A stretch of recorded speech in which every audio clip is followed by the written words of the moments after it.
a Supreme Court ruling, a piece of paper that the Supreme Court ruling said that no citizen of the United States has to have a driver's license to travel on the roads, streets, and highways of the country.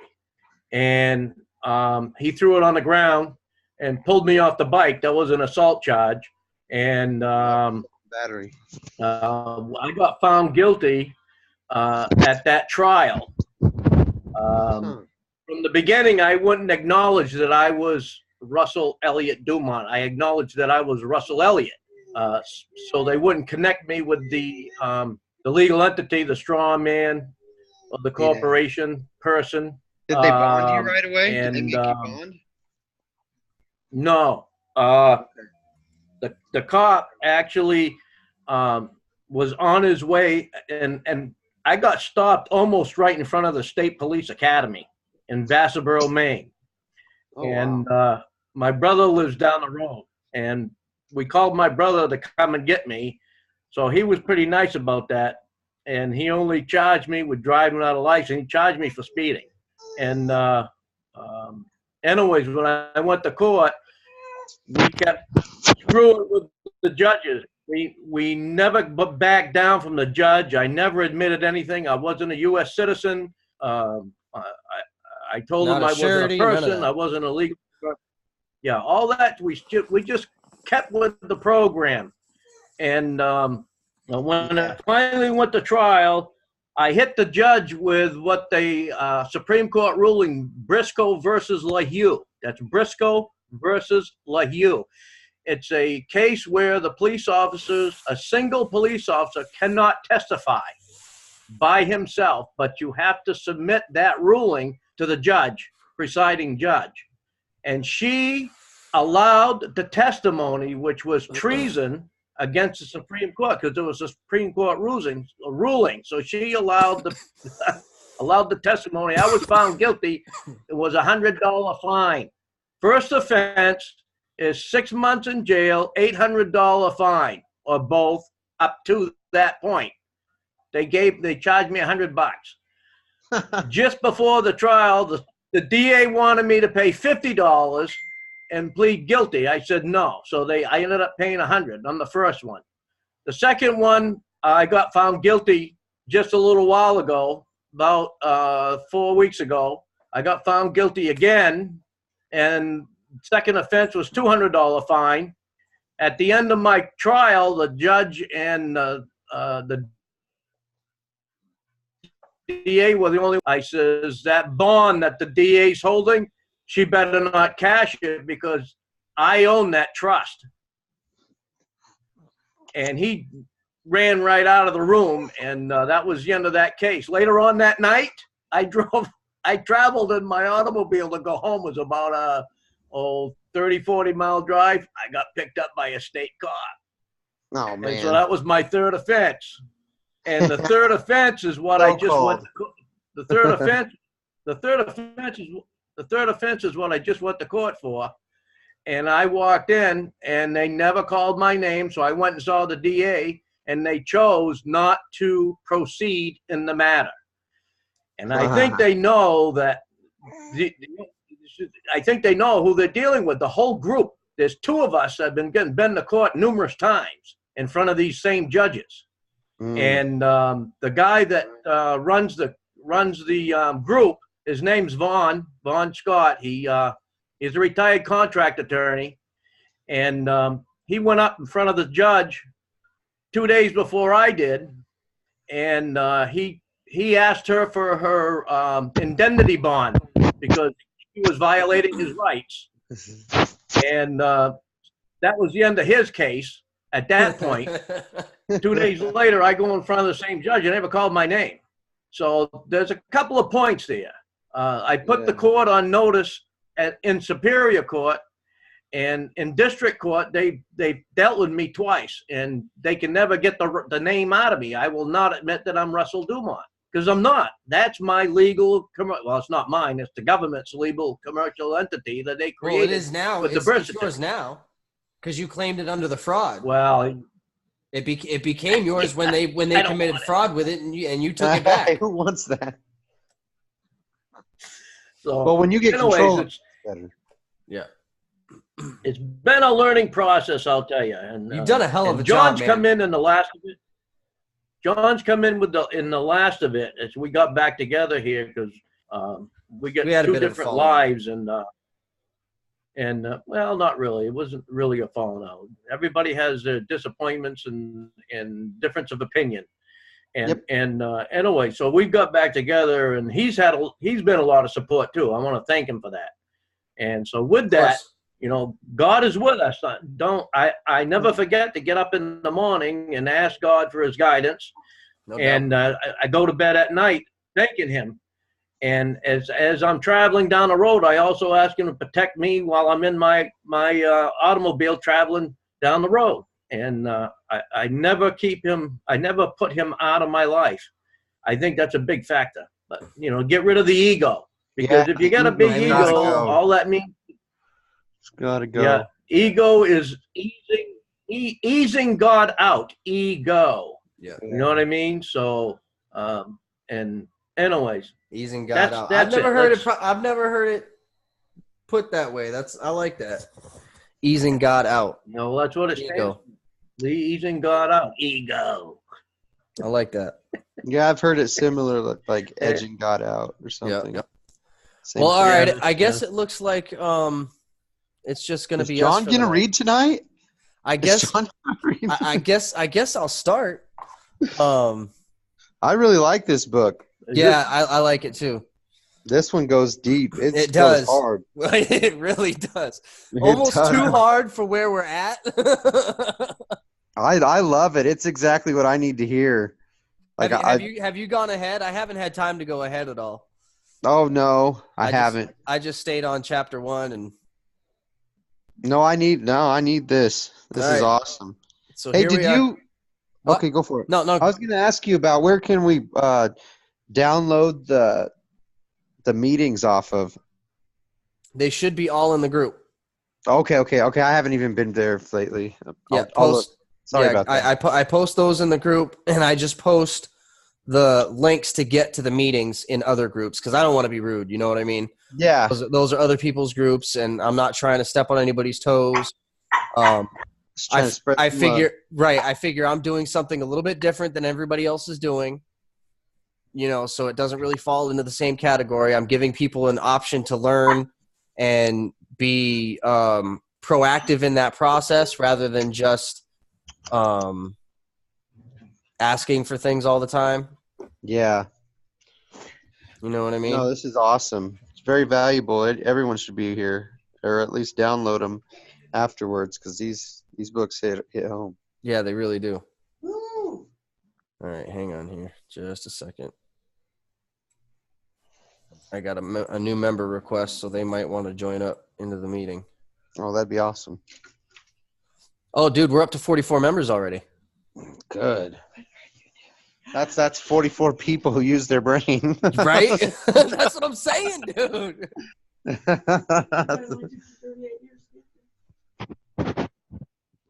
What? What? She's looking at me like, were you going to let her take me? All right, I'm going to shut down.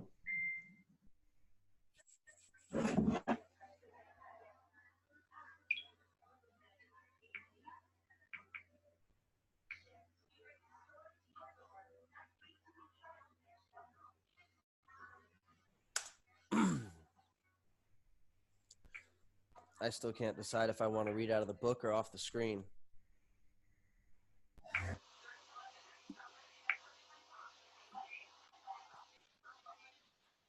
Hey, Russ, you're on Zoom, right? The actual app, right? Not on your computer. You're not on your phone. Right. All right, hang on a second. I'm gonna do something here.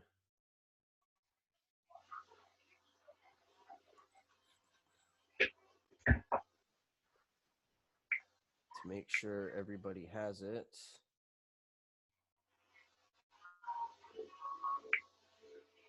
I'm going to see how I can share the where's the chat? There it is. There's the chat.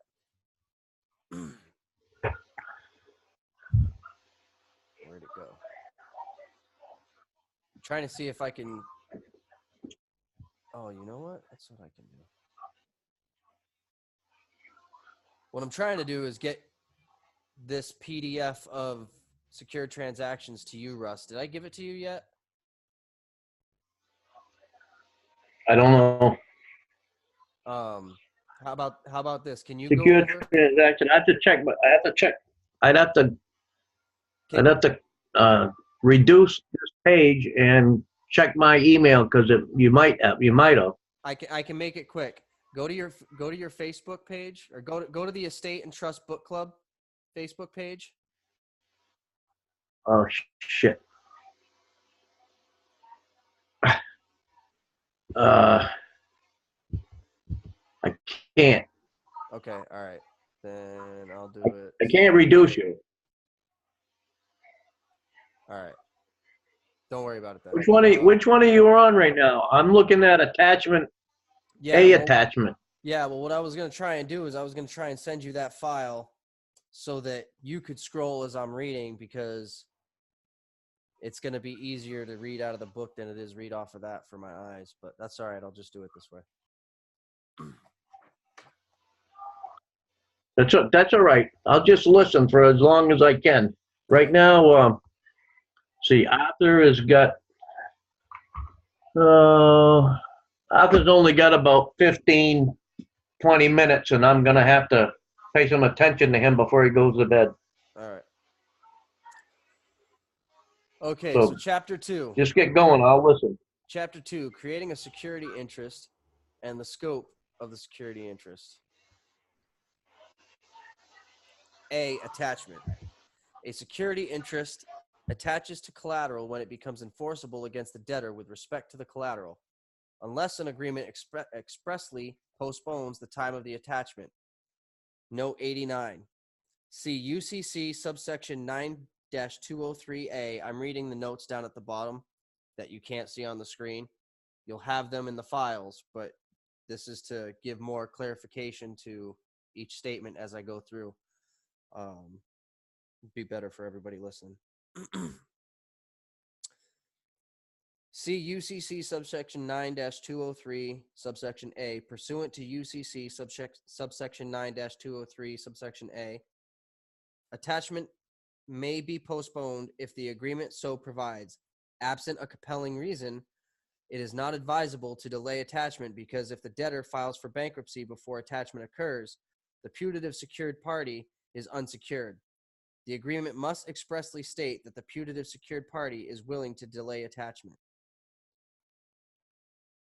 Then back up top. A security interest in supporting an obligation,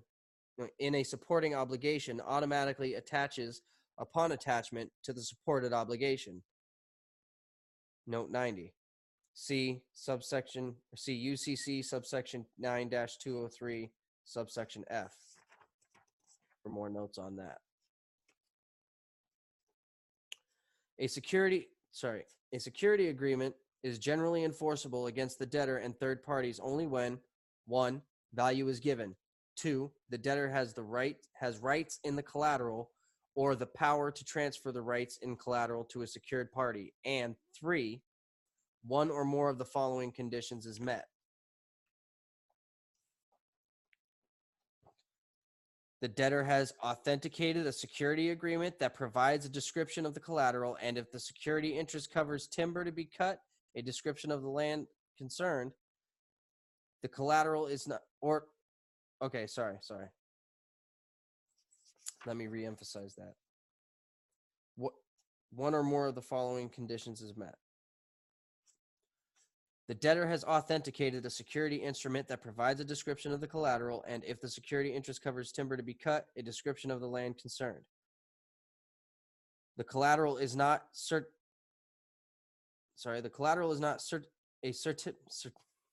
wow, why am I messing that up? The collateral is not a certificated security. There we go. In registered form and is in the possession of the secured party under subsection 9-313 pursuant to the debtor's security agreement. Tongue twisting motherfuckers. The collateral is a certificated security in registered form, and the security certificate has been delivered to the secured party under subsection 8-301 pursuant to the debtor's security agreement, or the collateral is deposit accounts, electronic chattel paper, investment property, or letter of credit rights, and the secured party has control under subsection 9, subsection 9-104, 9-105, 9-106, or 9-107, pursuant to the debtor's security agreement. 1. Value. The value required is minimal. Indeed, all unfilled promise to pay may suffice. 92. Oh, you know what? I missed 91. Pursuant to the debtor's security agreement. 91. See UCC subsection 9-203B. Under UCC 9-203B, 3, B, C, and D, a secured party with possession of securities or control does not need to enter a security agreement. However, it is generally advisable to do so. Okay. 1. Value. The value required is minimal. Indeed, an unfilled promise to pay may suffice. 92. See Ohio Graphico Inc. versus RCA Capital Corp. 2009. Ooh, court cases in this mug. Okay, all right.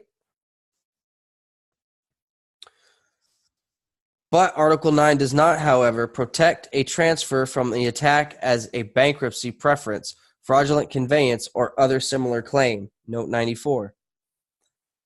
Note 94. See bankruptcy and fraudulent transfer section in the back. All right. 2. Debtor has rights in the collateral.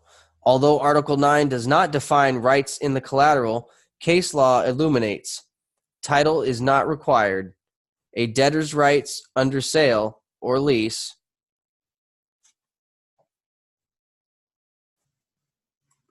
Oh, you know what? I forgot to scroll. Guys, I need you to let me know because I keep forgetting.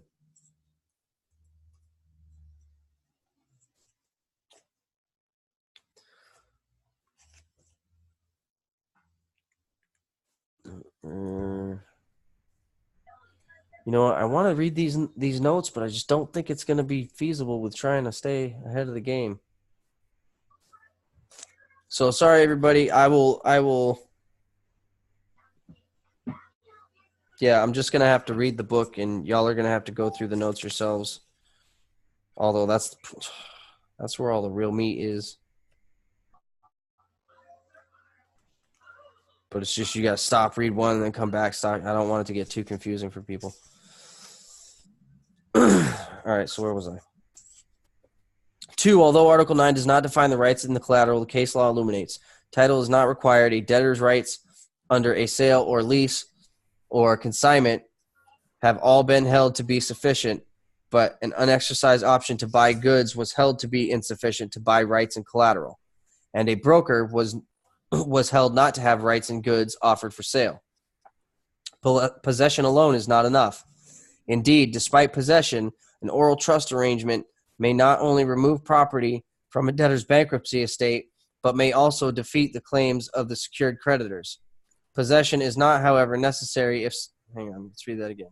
Possession alone is not enough. Indeed, despite possession, an oral trust arrangement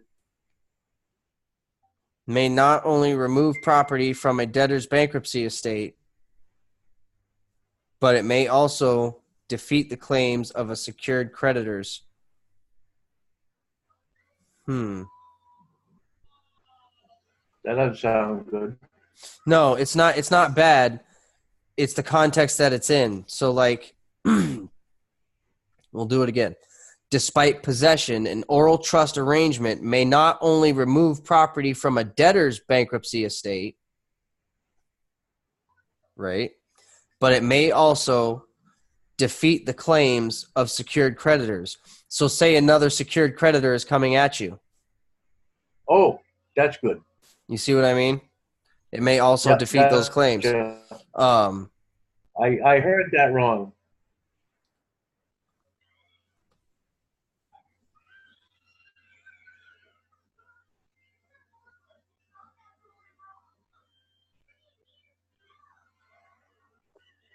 Yeah, I've got some quantum shit going on in my head thinking about all the different angles that can possibly be used in. This is really a good book. Holy shit. One sentence can fuck your head all up.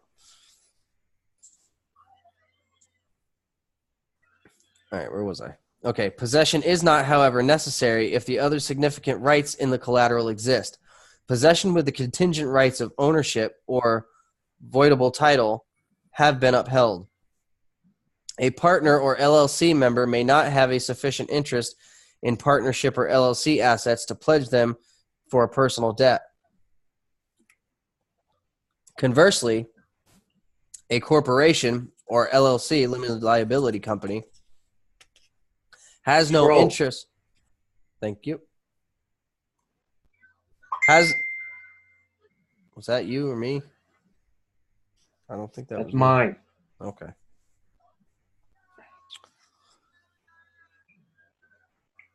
Conversely, a corporation or limited liability company has no interest in an asset owned by its shareholders or members. If, however, the non-debtor partner / shareholder company which owns the collateral consents to the pledge, the debtor is likely to be held to have sufficient rights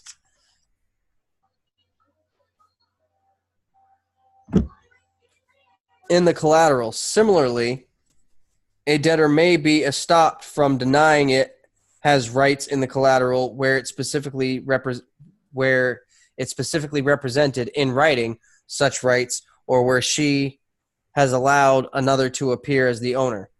A secured party may be on inquiry notice if it has reason to be suspicious that it can't close its eyes and take a lien in collateral it knows or should know the debtor did not own or could not pledge. Read that one again. That's a secured party may be on inquiry notice if it has reason to be suspicious in that it can't close its eyes and take a lien in collateral it knows or should know the debtor did not own or could not pledge. Finally, while a consignee does not have any ownership rights or consigned goods, because Article 9 requires a UCC-1 to be filed by the consignor, if a UCC-1 is not filed, a perfected secured party in the inventory of the consignee may trump the consignor despite the consignee's apparent lack of rights in the collateral. So basically, if you're not perfected with the UCC-1, you're open to attack from those that are perfected without recourse because you're not ready to fight. Paragraph 2 sounds like theft by deception. You're such a dick. reflects the law's theft by deception. That's what it sounds like to me, but I could be wrong. Practice tip. Practice. A secured party should thoroughly investigate a debtor's right to the collateral, including reviewing bills of sale and chain of title documents and inspection of tangible collateral, which would be the UCC 11.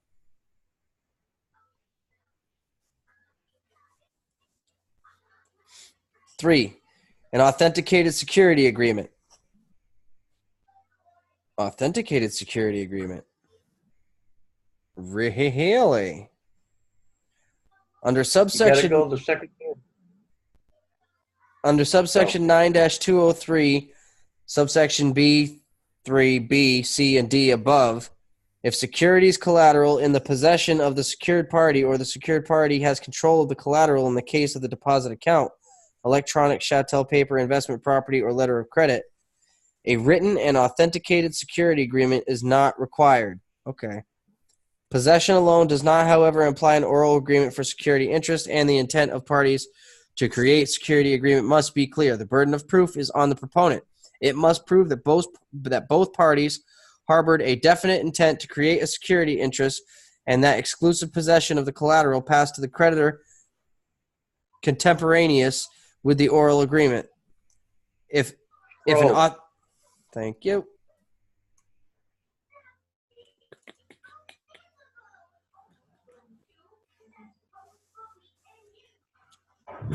If an authenticated security agreement is required, the secured party must have one, or its security interest will not be enforceable against the debtor. The requirement is in nature of the statute of frauds. A security agreement does not need to be entitled security agreement. A Sears sales check signed by a customer was held to be a security agreement where the sales check included the following language: I grant Sears a security interest or lien in this merchandise unless prohibited by law until finally paid. 119, what is that? C in Rehance 181 BR 184 Banker MD.PA 1993. That looks like a case we might have to look up. A security agreement also need not be one agreement. Where a debtor executed a purchase agreement and a servicing agreement, and a purchase agreement did not include any granting language, but the service agreement did, the secured party was held to have authenticated the security agreement under the composite doctrine. 121. A few jurisdictions have not adopted the composite doctrine. We'll have to look up what the composite doctrine is. Scroll.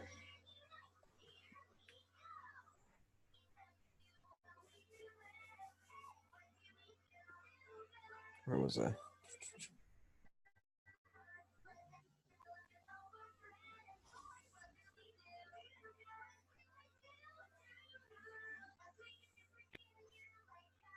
All right, there we go. Two or more documents can together. Okay, that's the composite document. Derp. Read, dickhead, and maybe you'll learn it. Under the composite doctrine, two or more documents can together satisfy the requirement for an authenticated security agreement. That would be what, Rusty? Excuse me, say that again. Under the composite. Go ahead. You go ahead, read it so that you can understand it better. Under the composite doctrine, your picture is half of that is hidden. Two or more documents can. Yeah, there you're on the right sentence. Two more documents can together satisfy the requirement of an authenticated security agreement. What are you talking about? The birth certificate? Yep. Having the two documents together and authenticated is what's going to give you the full security agreement that we have with the trust and allow you to collapse it. Oh, you're talking about the. So we have a security agreement that we created, right? Yeah. Now, when you authenticate the birth certificate and the COLB, right?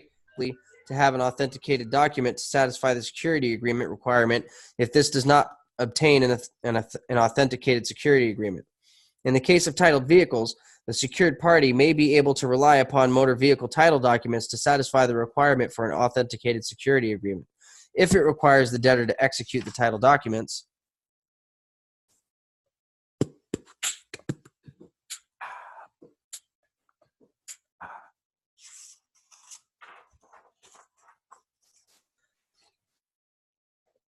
most courts hold, and many commentators agree, that the security agreement does not require any magic words to create a security interest.